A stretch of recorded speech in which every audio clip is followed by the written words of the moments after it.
অরিন্দম বণিক নামের ব্যক্তিকে স্যার উল্লেখ। চিনুদার সঙ্গে নিয়মিত কাকুর অফিসে যেতেন স্যার, আর স্যার সঙ্গে নিয়ে আসতেন চাকরি প্রার্থীদের অ্যাডমিট কার্ড। কাকুর বিরুদ্ধে দেওয়া সিবিআই চার্জশিটে এমনই উল্লেখ। আর এ নিয়ে রাজনৈতিক দরজাও যথারীতি শুরু হয়ে গিয়েছে।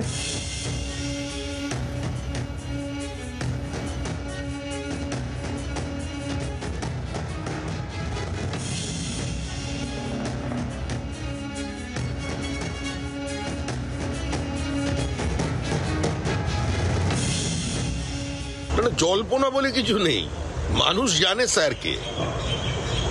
আমরা তো ক্লার্ক টাইপিস্টদের দেখলাম, এদের তো দৃশ্যমানতা আছে।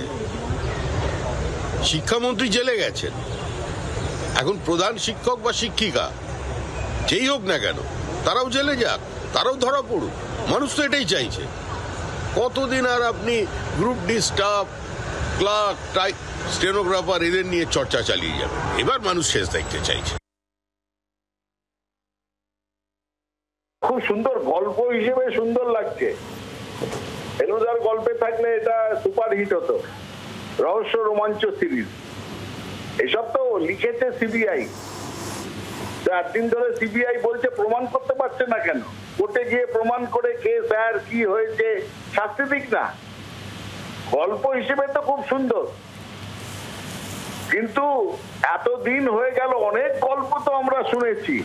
আমার প্রশ্ন, কটা প্রমাণ হয়েছে আদালতে গিয়ে, কজনের শাস্তি হয়েছে? আমি দায়িত্ব নিয়ে বলছি সিবিআই এটা কোর্টে নিয়ে গিয়ে প্রমাণ করে দেখা নয়। গল্প শুনতে সবসময়ই ভালো লাগে, সে ঠাকুরমার ঝুলির থেকে। এ তো আর একটা ঠাকুরমার ঝুলির গল্প।